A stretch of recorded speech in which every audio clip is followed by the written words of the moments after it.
Hi everyone, today we'll talk about how to fix or how to solve Roblox auto close.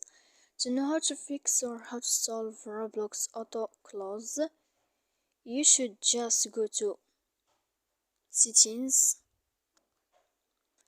After that, in this page you will enter to apps, default apps, app settings. When you will find this page, you will enter to this window of Roblox. Here in this list of app info, you will click on first stop and you click OK.